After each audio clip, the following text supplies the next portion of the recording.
إن الحمد لله نحمده ونستعينه ونستغفره ونعوذ بالله من شرور أنفسنا ومن سيئات أعمالنا.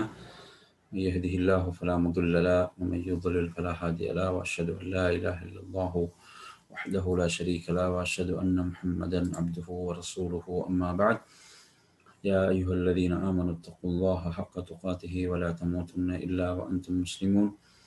يا أيها الناس اتقوا ربكم الذي خلقكم من نفس واحدة وخلق منها زوجها وبث منهما رجالا كثيرا ونساء، واتقوا الله الذي تساءلون به والأرحام إن الله كان عليكم رقيبا. يا أيها الذين آمنوا اتقوا الله وقولوا قولا سديدا يصلح لكم أعمالكم ويغفر لكم ذنوبكم، ومن يطع الله ورسوله فقد فاز فوزا عظيما. فإن أصدق الحديث كتاب الله، وخير الهدي هدي محمد صلى الله عليه وسلم، وشر الأمور محدثاتها، وكل محدثة بدعة وكل بدعة ضلالة وكل ضلالة في النار. அன்பிற்குரிய நறுமை சகோதரர்களே, தாய்மார்களே, சகோதரிகளே, அஸ்ஸலாமு அலைக்கும் வரஹ்மத்துல்லாஹி வபரகாத்துஹு. இன்றைய நமது வகுப்பிலே முதலாவதாக, அதாவது நாம் சென்ற ஒரு வகுப்பில் நபிகள் நாயகம் ஸல்லல்லாஹு அலைஹி வஸல்லம் அவர்களுடைய அந்த சுருக்கமான வாழ்க்கை வரலாறு, அந்த முக்கியமான நிகழ்வுகள், அந்த ஒரு தொகுப்பை நாம் பார்த்தோம். அல் ஹுலாசத்துல் பஹியா ஃபி தர்தீபி அஹ்தாத் சீரத்தின் நபவியா என்று சொல்லக்கூடிய இந்த தொகுப்பு. இதில் நாம் சென்ற வகுப்பிலே இறுதியாக பார்த்தது, அதாவது நுபுவத்துடைய 10வது வருடம் நடந்த நிகழ்வுகள். அந்த நுபுவத்துடைய 10வது வருட நிகழ்வுகளில் நாம் பார்த்த விஷயங்களில், அதாவது அபூ தாலிப் உடைய மரணம், அதைத் தொடர்ந்து ஹதீஜா ரலியல்லாஹு அன்ஹா அவர்களுடைய 3 நாட்களுக்கு பிறகு அவர்களுடைய மரணம். அப்ப இது உண்மையில் அல்லாஹ்வுடைய தூதருக்கு ஒரு கவலைக்குரிய நிகழ்வுகளாக இந்த நிகழ்வுகள் இருந்தன. ஏனென்றால் அவர்கள் இஸ்லாத்துக்கு மிகவும் பக்கபலமாக அவர்கள் இருந்தார்கள். அவர்களுடைய இழப்பென்பது உண்மையில் அதாவது இஸ்லாத்தினுடைய அந்த பங்களிப்புக்கான அவருடைய அந்த ஒரு மாபெரும் பங்கை அவர்கள் செலுத்தி கொண்டிருந்தார்கள். அவருடைய இழப்பு அவ்வாறான ஒரு கவலை அவர்களுக்கு அல்லாஹ்வுடைய தூதருக்கு ஏற்படுத்தியது. அதே வருடத்தில் 10வது வருடம் ஷவ்வாலுடைய மாதத்தில் ஆயிஷா ரலியல்லாஹு அன்ஹா அவர்களோடு நபி ஸல்லல்லாஹு அலைஹி வஸல்லம் அவர்களுக்கு அந்த திருமண அந்த ஒப்பந்தம் என்பது ஆயிஷா ரலியல்லாஹுடைய அந்த 6 வயதிலே அது நடந்தது என்ற அந்த செய்தியை நாம் பார்த்தோம். அதே போன்று அவர்களோடு இல்லற வாழ்வில் அவர்கள் இணைந்தது என்பது அவர்களுடைய 9வது வயதில் தான், அது ஹிஜ்ரத்துடைய முதல் ஆண்டில் என்பதை நாம் பார்த்தோம். அதே போன்று இதே வருடம், இந்த 10வது வருடம், நுபுவத்துடைய 10வது இதே வருடம் ஷவ்வாலுடைய மாதத்தில் நபிகள் நாயகம் ஸல்லல்லாஹு அலைஹி வஸல்லம் அவர்கள் சௌதா ரலியல்லாஹு அன்ஹா அவர்களை திருமணம் முடித்தார்கள். சௌதா பின்த் ஜம்ஆ ரலியல்லாஹு அன்ஹா அவர்களை என்ன செய்தார்கள்? அல்லாஹ்வுடைய தூதர் திருமணம் முடித்தார்கள் என்பதையும் நாம் பார்க்கிறோம். இப்ப அந்த ஒரே வருடத்தில் தான் இந்த 2 திருமணங்களும் நடைபெற்றன. அதே போன்று அதே வருடம், அந்த 10வது வருடம், நுபுவத்துடைய நபித்துவத்தின் 10வது வருடம், அல்லாஹ்வுடைய தூதர் ஸல்லல்லாஹு அலைஹி வஸல்லம் அவர்கள் தாயிஃபுக்கு சென்றார்கள். அந்த தாயிஃப் மக்களை இஸ்லாத்தின் பால் அழைப்பதற்காக தாயிஃபுக்கு அவர்கள் பயணமானார்கள். தாயிஃபுக்கு சென்று அந்த மக்களை இஸ்லாத்தின் பால் அழைத்த போது அவர்கள் அந்த அழைப்பை ஏற்றுக்கொள்ளவில்லை. அவர்கள் அழைப்பை அதாவது ஏற்றுக்கொள்ள மறுத்தது மாத்திரம் அல்லாமல் அல்லாஹ்வுடைய தூதரை அவர்கள் வேதனை செய்தார்கள், துன்புறுத்தினார்கள். மிகவும் கவலையோடு அல்லாஹ்வுடைய தூதர் என்ன செய்தார்கள்? திரும்பினார்கள். அந்த நேரத்தில் அல்லாஹு தஆலா தனது தூதரை 2 விடயங்களை கொண்டு பலப்படுத்தினான், உறுதியாக்கினான். அதில் ஒன்றுதான், அல்லாஹு தஆலா மலைகளுக்கு பொறுப்பான மலக்கை அனுப்பி வைத்தான். அனுப்பி அந்த தூதர் விரும்பி இருந்தால் அந்த 2 மலைகள் ஒன்று சேர்க்கப்பட்டு அந்த சமுதாயம், அந்த தாயிஃப், அந்த ஊரை அழிக்கப்பட்டிருக்கும், அந்த மக்களை அழிக்கப்பட்டிருப்பார்கள்.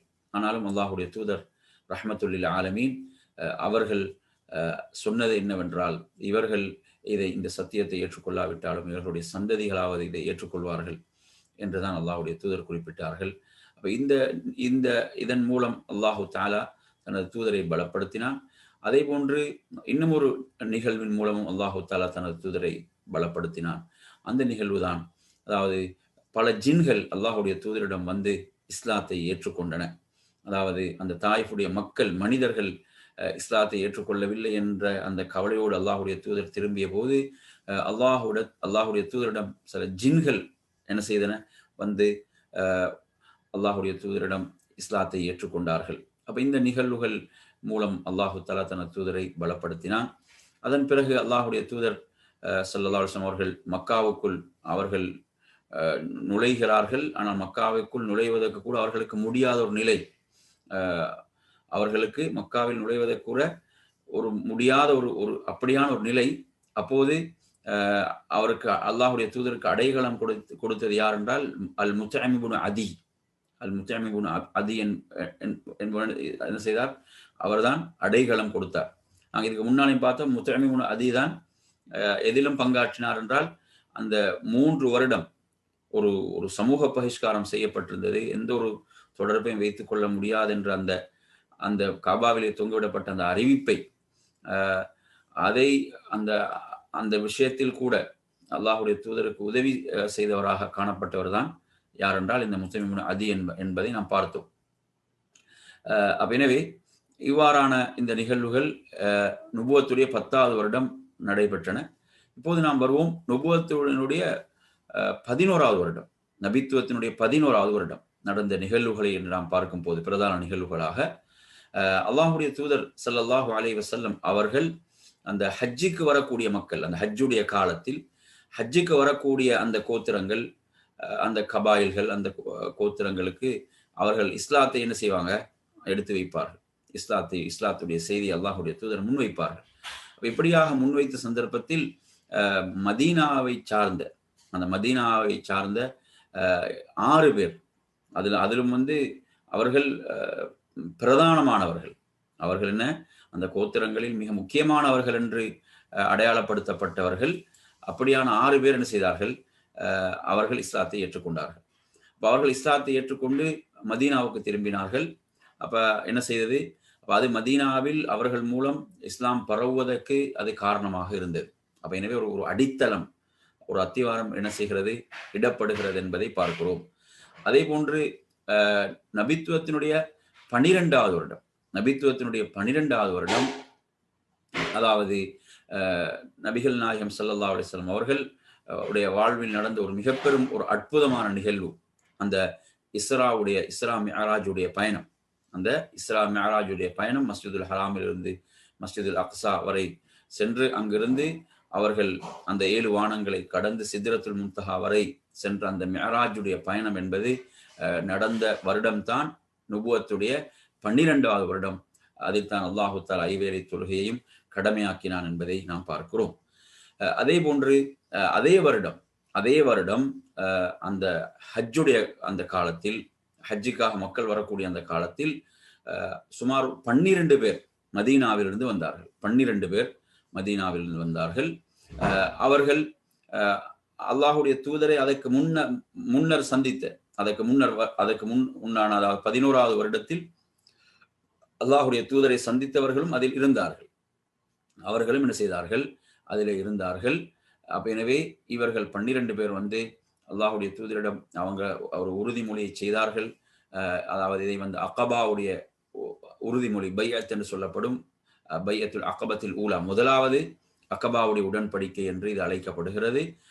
அப்ப எனவே 12 பேர் என்ன செய்தார்கள், வந்தார்கள். இவர்களோடு அல்லாஹுடைய தூதர் ஸல்லல்லாஹு அலைஹி வஸல்லம் அவர்கள் முஸஅப் இப்னு உமைர் ரலியல்லாஹு அன்ஹு அவர்களை மதீனாவுக்கு ரசூலுல்லாஹ் அனுப்பி வைத்தார்கள். அப்ப அவர்களுக்கு அல் குர்ஆனை ஓதி காண்பிக்கக்கூடியவர்களாக, இஸ்லாத்தின் பால் மக்களை அழைப்பவர்களாக முஸஅப் இப்னு உமைர் ரலியல்லாஹு அன்ஹு அவர்கள் அல்லாஹுடைய தூதர் அவர்களோடு மதீனாவுக்கு அனுப்பி வைத்தார்கள். அவர் மூலம் அதிகமானவர்கள் மதீனாவில் என்ன செய்தார்கள், இஸ்லாத்தை ஏற்றுக்கொண்டார்கள். அதிகமானவர்கள் அவர் மூலம் இஸ்லாத்தை ஏற்றுக்கொண்டார்கள் என்ற அந்த செய்தியை நாங்கள் பார்க்கிறோம். எனவே இது நுபுவத்துடைய 12வது வருடம். அடுத்து நாம் வருவோம் நுபுவத்தினுடைய 13வது வருடம். நபித்துவத்தினுடைய 13வது வருடம் அந்த ஹஜ்ஜுடைய காலத்தில் சுமார் 70 பேர், சுமார் எத்தனை 70 பேர் மதீனாவிலிருந்து என்ன செய்கிறார்கள், வருகிறார்கள். எனவே இது உண்மையில் முஸ்அப் இப்னு உமைர் ரலியல்லாஹு அன்ஹு அவர்களை அல்லாஹ்வுடைய தூதர் அனுப்பினார்கள். அதனுடைய வெற்றியாகவும் இது அமைந்தது என்பதை நாம் பார்க்கிறோம். எனவே 70 பேர் மதீனாவிலிருந்து வந்தார்கள். இவர்கள் அல்லாஹ்வுடைய தூதரிடம் என்ன செய்தார்கள், பையத் உறுதிமொழி எடுத்தார்கள். இவர்கள் பையத் செய்தார்கள். எனவே எந்த அளவுக்கு என்று சொன்னால், அல்லாஹ்வுடைய தூதரை மதீனாவுக்கு வந்தால் நாம் என்ன செய்வோம், நாம் அல்லாஹ்வுடைய தூதரை பாதுகாப்போம், நமது மனைவி மக்கள் போன்று எவ்வாறு நமது உயிர்கள் மனைவி மக்களை பாதுகாப்போம் அது போன்று பாதுகாப்போம் என்கின்ற அளவுக்கு அந்த ஒரு உறுதிமொழி அமைந்தது. அதில் பல விடயங்கள் அதிலே உள்ளடக்கப்பட்டிருந்தன. எனவே இதில் எடுத்து பார்த்தீங்கன்னா, அதற்கு பிறகு அதில் 12 தலைவர்கள், அதில் எத்தனை 12 தலைவர்கள் ரசூலுல்லாஹ் என்ன செஞ்சாங்க, அதில் ஏற்படுத்தினார்கள். அவர்கள் தங்களுடைய அந்த கூட்டத்தினருக்கு பொறுப்பாக அவர்கள் இருந்தார்கள். எனவே இந்த பைஅத் பையத்துல் அகபா அஸ்ஸானியா, இரண்டாவது அகபாவுடைய உடன்படிக்கை என்று இது என்ன செய்யப்படுகிறது, இது அழைக்கப்படுகிறது. இது நபித்துவத்தினுடைய 13வது வருடம் இது நடந்தது. இதைத் தொடர்ந்துதான் அல்லாஹ்வுடைய தூதர் ஸல்லல்லாஹு அலைஹி வஸல்லம் அவர்கள் தனது தோழர்களை மதீனாவுக்கு ஹிஜ்ரத் செய்யுமாறு பணித்தார்கள், மதீனாவுக்கு ஹிஜ்ரத் செய்யுமாறு ஏவினார்கள். அல்லாஹ்வுடைய தூதர் ஸல்லல்லாஹு அலைஹி வஸல்லம் அவர்கள் அல்லாஹ்விடம் தனக்கு அனுமதி வரும் வரை அவர்கள் காத்திருந்தார்கள். அவர்கள் தங்களோடு அபூபக்கர் ரலியல்லாஹு அன்ஹு அவர்களையும் ஹிஜ்ரத் செய்யாமல் அவர்களையும் தங்களோடு வைத்துக் கொண்டார்கள். அதே போன்று அலி ரலியல்லாஹு அன்ஹு அவர்கள் இருந்தார்கள். எனவே அவங்க அல்லாஹ்வுடைய அனுமதிக்காக காத்திருந்தார்கள். ஏனையவர்களுக்கு அல்லாஹ்வுடைய தூதர் என்ன செய்யறாங்க, மதீனாவுக்கு ஹிஜ்ரத் செய்யுமாறு அவர்களுக்கு பணித்தார்கள் என்பதை பார்க்கிறோம். எனவே இப்படியான ஒரு பின்னணியில் தான் என்ன செய்கிறார்கள் என்றால், இந்த குறைஷி காஃபியர்கள் தாருன் நதுவாவிலே ஒன்று கூடுகிறார்கள். ஒன்று கூடி எதற்காக என்றால், அல்லாஹ்வுடைய தூதரை என்ன செய்ய வேண்டும், இவரை கொன்றுவிட வேண்டும், இவரை அழித்து விட வேண்டும், இவருக்கு ஒரு முடிவை கட்டிவிட வேண்டும் என்ற ஒரு என்ன செய்கிறார்கள், ஒரு பயங்கரமான ஒரு சூழ்ச்சியை அவர்கள் செய்தாலும் அல்லாஹு தஆலா என்ன செய்தான், அந்த சூழ்ச்சிகளை எல்லாம் முறியடித்து தனது தூதரை அல்லாஹ் பாதுகாத்தான் என்பதை நாம் பார்க்கிறோம். அதே போன்று அல்லாஹு தஆலா அதை ஜிப்ரீல் அலைஹிஸ்ஸலாம் அவர்கள் மூலம் தனது தூதருக்கு அல்லாஹு தஆலா அதை அறிவித்தான். அதே போன்று அதை தொடர்ந்து அல்லாஹ் அவர்களுக்கு அனுமதி வழங்கினான் ஹிஜ்ரத்துடைய பயணத்தை மேற்கொள்வதற்கு. எனவே நறுமை சகோதரர்களே, இந்த மக்காவுடைய இந்த 13 வருட நபித்துவத்திலிருந்து ஹிஜ்ரத் வரை உள்ள இந்த 13 வருட நிகழ்வுகள் இப்போது நாம் இதில் என்ன செய்தோம், சுருக்கமாக இதில் பார்த்தோம். அடுத்து நாம் வருவோம் ஹிஜ்ரத்தினுடைய முதல் வருடம், அஸ்ஸனத்துல் ஊலா மினல் ஹிஜ்ரா, ஹிஜ்ரத்தினுடைய முதல் வருடம். இதில் மொத்தமாக 19 நிகழ்வுகளை இதில் அடையாளப்படுத்தப்படுகிறது. இந்த ஹிஜ்ரத்துடைய முதல் ஆண்டில் சுமார் 19 நிகழ்வுகள் இதில் அடையாளப்படுத்தப்படுகிறது. அந்த நிகழ்வுகளில் முதலாவதாக ஃபி ரபீஇல் அவ்வல் மின் ஹாதிஹி ஸனா. இந்த ஹிஜ்ரத்துடைய முதல் வருடம் ரபியுல் அவ்வல் மாதம். ரபியுல் அவ்வல் மாதத்தில் தான் அல்லாஹ்வுடைய தூதர் ஸல்லல்லாஹு அலைஹி அவர்கள் மக்காவிலிருந்து மதீனாவுக்கு என்ன செய்தார்கள், ஹிஜ்ரத் செய்தார்கள். அது இன்னொரு கருத்து, சஃபர் மாதத்துடைய இறுதியில் புறப்பட்டு ரபியுல் அவ்வல்ல மதீனாவுக்கு சேர்ந்தார்கள் என்ற கருத்தும் இதில் இருக்கிறது என்பதை நாம் இங்கே புரிந்து கொள்ள வேண்டும். எனவே ஹிஜ்ரத்துடைய பயணம் ரபியுல் அவ்வல் மாதம். இந்த ரபியுல் அவ்வல் மாதத்தில் தான் என்ன செய்கிறது, அந்த ஹிஜ்ரத்துடைய பயணமும் என்ன செய்கிறது, அமைந்திருக்கிறது என்பதை நாம் இங்கே புரிந்து கொள்கிறோம்.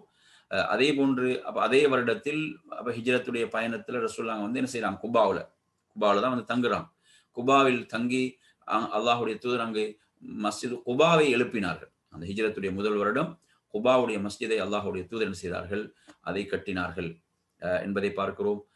அதே போன்று அவர்கள் குபாவில் இருந்து மதீனாவுக்கு அவர்கள் செல்கின்ற போது என்ன செஞ்சாங்க, ஜும்மாவுடைய தொழுகையை தொழுதார்கள். எனவே அது அந்த வழியில் அந்த பனு சாலிம் அவர்களுக்குரிய அந்த இடத்திலே அல்லாஹ்வுடைய தூதர் என்ன செய்தார்கள், அதை தொழுதார்கள் என்பதை பார்க்கிறோம். அது அல்லாஹ்வுடைய தூதர் ஸல்லல்லாஹு அலைஹி வஸல்லம் தொழுத முதல் ஜும்மாவாக அது இருந்தது. அதே போன்று இஸ்லாத்தில் அல்லாஹ்வுடைய தூதர் ஆற்றிய முதல் உரையாக அந்த உரை என்ன செய்தது, அமைந்திருந்தது என்பதை நாம் பார்க்கிறோம். அடுத்ததாக அதே வருடம் இந்த ஹிஜ்ரத்துடைய முதல் வருடத்தில் இதில் 4வது நிகழ்வாக அல்லாஹ்வுடைய தூதர் ஸல்லல்லாஹு அலைஹி அவர்கள் அபு அய்யூப் அல் அன்சாரி ரலியல்லாஹு வீட்டில் தான் அல்லாஹ்வுடைய தூதர் தங்கினார்கள். அவங்க தாய் வழியில் அவங்களுடைய அல்லாஹ்வுடைய தூதரின் சொந்தக்காரர்களாக அவர்கள் இருந்தார்கள். எனவே அவங்களோட வீட்டில் தான் அல்லாஹ்வுடைய தூதர் ஸல்லல்லாஹு அலைஹி தங்கினார்கள். அதே போன்று அதே அதே வருடத்தில் 5வது நிகழ்வாக அவங்க மஸ்ஜிது நபவியை கட்டினார்கள், மஸ்ஜிது நபவியை எழுப்பினார்கள். அதே போன்று தனது மனைவிமார்களுக்குரிய அந்த அறைகள் குஜராத்துகளையும் அவங்க என்ன செய்தாங்க, அந்த அறைகளையும் அல்லாஹுடைய தூதர் கட்டினார்கள் அந்த மஸ்ஜிது நபவியை ஒட்டியதாக. அதே அதே வருடத்தில் 6வது நிகழ்வாக, ஹிஜ்ரத்துடைய முதல் வருடத்தின் 6வது நிகழ்வாக, அதாவது அப்துல்லாஹ் இப்னு சலாம் அல்லது அப்துல்லாஹ் இப்னு சல்லாம் என்று ரலியல்லாஹு அன்ஹு அவர்கள், இவர் யூதர்களின் ஒரு பெரும் ஒரு அறிஞராக காணப்பட்டார். அவர் இஸ்லாத்தை ஏற்றுக்கொண்டார், இஸ்லாத்தை என்ன செய்தார், ஏற்றுக்கொண்டார். அதே போன்று இந்த முதல் வருடத்துடைய 7வது நிகழ்வாக அல்லாஹுடைய தூதர் ஸல்லல்லாஹு அலைஹி வஸல்லம் அவர்கள் தனது பெண் மக்கள், அதே போன்று தனது மனைவி, அந்த மனைவியை அழைத்து வருவதற்காக, அவங்களை அழைத்து வருவதற்காக, சவுதாரன் அவங்களை அழைத்து வருவதற்காக யார் ஸெய்த் இப்னு ஹாரிஸா சொன்னாங்க, என்ன செய்யறாங்க, அனுப்பி வைக்கிறார்கள். எனவே என்ன செய்தார்கள், அப்ப அவங்க போய் அவர்களை அழைத்து வந்தார்கள். இதுல வந்து ரசூலுல்லாஹ்வுடைய மகள்மார்கள் ஜெய்னப் மட்டும் இதில் என்ன செய்யவில்லை, ரலியல்லாஹு அன்ஹா அவர்கள் மட்டும் வரவில்லை, ஏனையவர்களை அவர் போய் அழைத்து வந்தார் என்ற நிகழ்வும் இதெல்லாம் 7வதாக பார்க்கிறோம் ஹிஜ்ரத்துடைய முதல் வருடத்தில். அதே போன்று இதே வருடத்தில் 8வது நிகழ்வாக அபூபக்கர் சித்திகனுடைய குடும்பத்தினரும் ஹிஜ்ரத் செய்து வந்தார்கள். ஏன்னா அவங்க அபூபக்கர் மட்டும்தான் அல்லாஹ்வுடைய தூதரோடு வந்தார்கள். அப்ப அவங்களோட குடும்பத்தினர் மக்காவில் தான் இருந்தார்கள். அவர்களும் என்ன செய்தார்கள், ஹிஜ்ரத் செய்து மதீனாவுக்கு வந்தார்கள். அதே போன்று 9வது நிகழ்வாக இந்த வருடத்தில் தொழுகை வந்து 2 ரக்காத்துகளாக இருந்த அந்த தொழுகை என்ன செய்யப்பட்டதென்றால், அதாவது ஊரில் இருக்கும் போது அந்த தொழுகை வந்து ஒரு 4 ரக்காத்துகளை கொண்ட தொழுகையாக அந்த தொழுகை ஆக்கப்பட்டது. பிரயாணத்தில் 2 ரக்காத்துகள். ஏன்னா ஆரம்பத்தில் வந்து 2 ரக்காத்தா தான் இருந்தது பொதுவாகவே. அதுல வந்து என்ன செய்து அந்த 2 ரக்காத்துகள் அதில் அதிகப்படுத்தப்பட்ட அந்த நிகழ்வும் இதே வருடம் நிகழ்ந்தது. அதே போன்று இதனுடைய மற்றொரு நிகழ்வாக 10வது நிகழ்வாக ஹிஜ்ரத்துடைய முதல் வருடத்துடைய நிகழ்வாக, அதாவது அப்துல்லாஹ் இப்னு ஸுபைர் ரலியல்லாஹு அன்ஹு அவர்கள் பிறந்தார்கள். அப்துல்லாஹ் இப்னு ஸுபைர் ரலியல்லாஹு அன்ஹு அவர்கள் பிறந்தார்கள். அப்ப இவர் அவ்வளவு மௌலூதின் லில் முஹாஜிரின ஃபில் இஸ்லாம். அப்ப இஸ்லாத்துல வந்து முஹாஜிர்கள்ல மதீனாவுக்கு வந்த பிறகு முதல் பெற்றெடுத்த குழந்தை இதுதான்.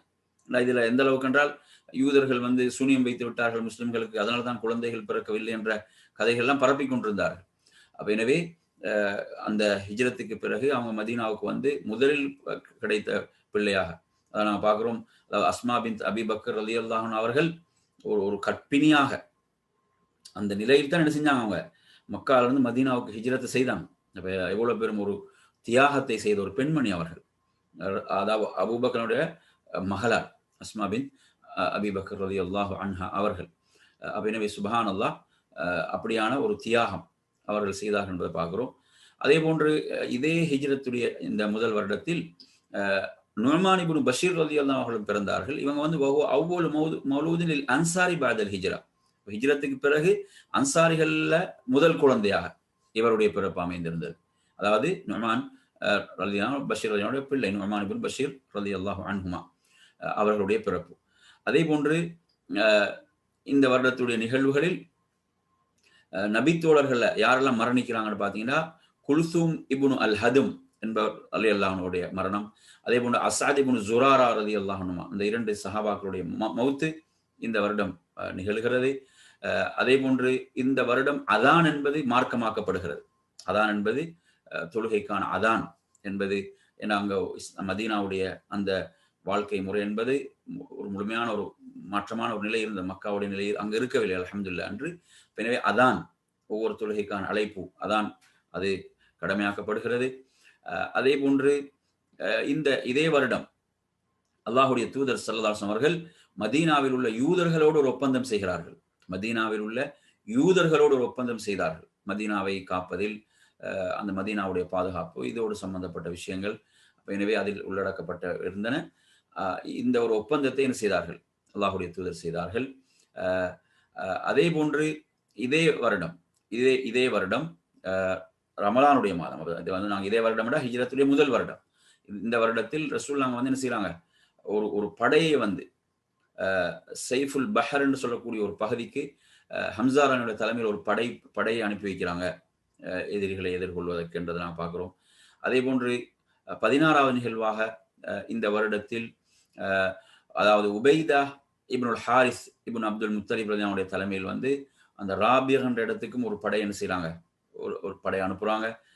அதே போன்று இதே வருடம் அதாவது ஷவ்வாலுடைய மாதம், ஹிஜ்ரத்துடைய முதல் வருடம் ஷவ்வாலுடைய மாதம் தான் அல்லாஹ்வுடைய தூதர் ஸல்லல்லாஹு அலைஹி வஸல்லம் அவர்கள் என்ன செய்றாங்க, உம்முல் முஃமினீன் ஆயிஷா ரலியல்லாஹு அன்ஹா அவர்களோடு இல்லற வாழ்வில் இணைகிறார்கள். அதே போன்று இதே வருடம் துல்காதா மாதத்தில் சாத் இப்னு அபி வக்காஸ் அவர்களுடைய தலைமையில் ஒரு படைப்பிரிவை ஹர்ரார் என்ற பகுதிக்கு அல்லாஹ்வுடைய தூதர் அனுப்புகிறார்கள்.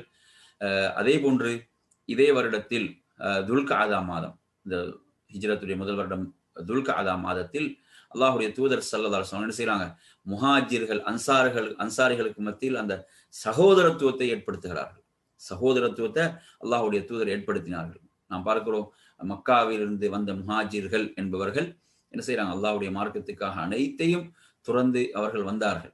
எனவே அவர்கள் என்ன செஞ்சாங்க, அல்லாஹ்வுடைய தூதர் ஒரு முஹாஜிர் ஒரு அன்சாரியோடு என்ன செய்தார், அல்லாஹ்வுடைய தூதர் சகோதரர்களாக அவங்கள ஆக்கினாங்க என்றதை நாங்கள் பார்க்கிறோம். எந்த அளவுக்கு என்றால் அவங்களோட சொத்துக்கள்ல கூட பங்கு ஏற்படக்கூடிய அளவுக்கு ஒரு சகோதரத்துவமாக இந்த சகோதரத்துவம் அமைந்திருந்தது என்கின்ற அளவுக்கு ஒரு மிகப்பெரும் ஒரு பிணைப்பை அல்லாஹ்வுடைய தூதர் ஸல்லல்லாஹு அலைஹி வஸல்லம் என்ன செய்தார்கள், உருவாக்கினார்கள் என்பதை பார்க்கிறோம். எனவே நறுமை சகோதரர்களே, இது ஹிஜ்ரத்தினுடைய அந்த முதல் வருடத்தின் 19 நிகழ்வுகள். இப்போது நாங்கள் பார்த்தோம் எத்தனை நிகழ்வுகள், இதில் மொத்தம் 19 நிகழ்வுகள் இதில் நாம் உங்களுக்கு அடையாளப்படுத்தினோம். எனவே இன்ஷா அல்லாஹ் அடுத்து வரக்கூடிய வகுப்பில் நாம் ஹிஜ்ரத்தினுடைய 2வது வருடத்தில் மொத்தம் 23 நிகழ்வுகள் இருக்கின்றன. ஹிஜ்ரத்துடைய 2வது வருடம் மொத்தம் 23 நிகழ்வுகள் இருக்கின்றன. அதை இன்ஷா அல்லாஹ் நாங்கள் என்ன செய்கிறோம், அடுத்த வகுப்பில் நாம் என்ன செய்யலாம், நாம் பார்க்கலாம் என்று நாம் கூறிக்கொண்டு நமது என்ன செய்கிறோம், இந்த வகுப்பை நாங்கள் நிறைவு செய்து கொள்கிறோம்.